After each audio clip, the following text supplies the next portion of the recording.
McNeil.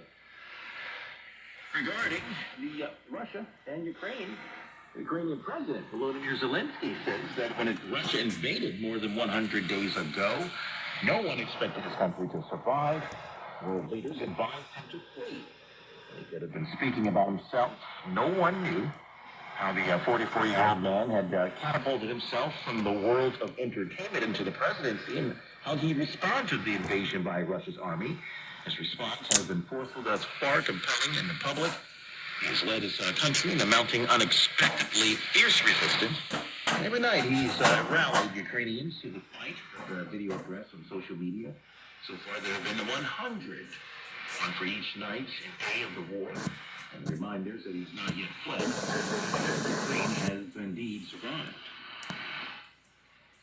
U.S. President Joe Biden's envoy for North Korea said Friday that the United States is preparing for all contingencies in close coordination with its South Korean and Japanese allies as it monitors North Korean arrangements for a possible nuclear test explosion that outside officials say could be imminent.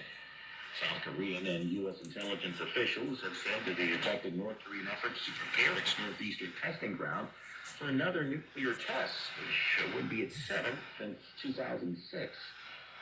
And the first since September 2017, when it claimed it detonated a thermonuclear bomb to sit on its intercontinental ballistic missiles.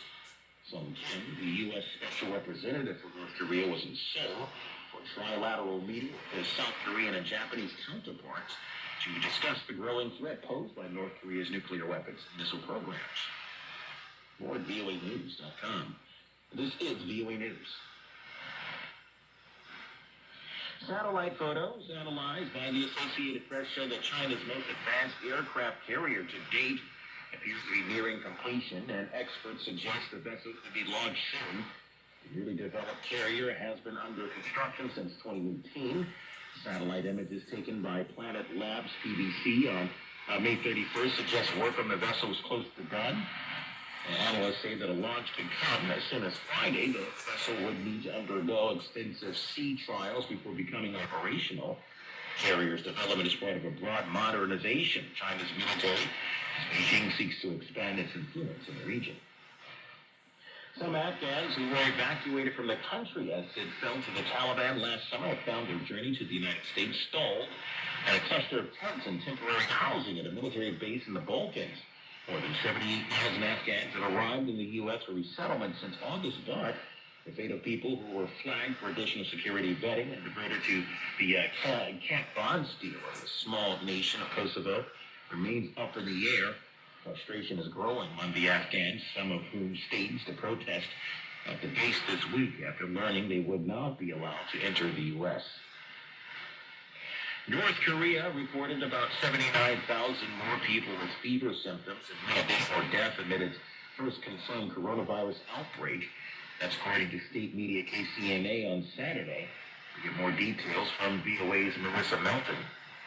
This is this country has been waging a battle against an unprecedented COVID-19 wave since declaring a state of emergency and imposing a nationwide lockdown last month.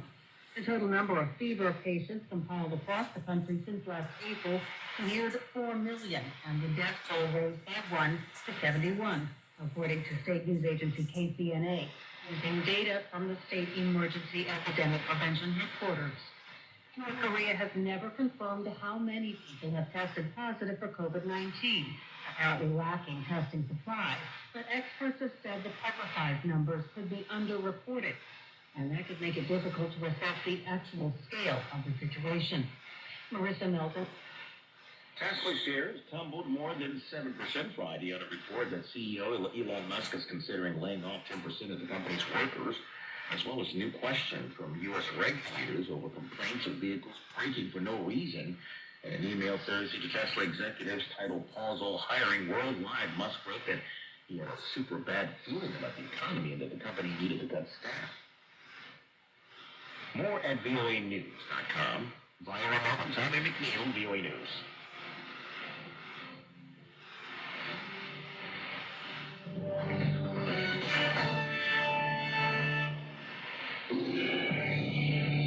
From Washington, VOA Satellite presents Issues in the News.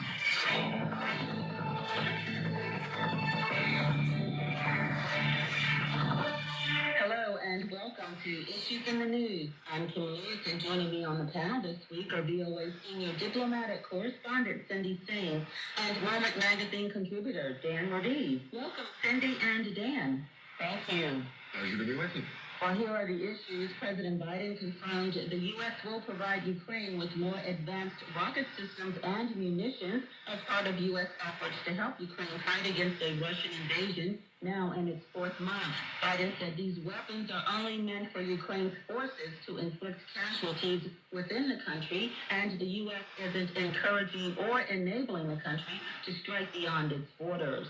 EU leaders wrapped up a two-day summit addressing concerns over energy, defense, and food security in Ukraine after agreeing to a watered-down embargo on Russian oil imports and to send nearly $10 billion in aid to Ukraine. President Biden met with Federal Reserve Chair Jerome Powell to discuss the administration's plan to combat rising inflation, which Biden said has become his top domestic priority. As November's midterm elections are approaching, voters say inflation and the economy are their top concerns. The House Democrats moved to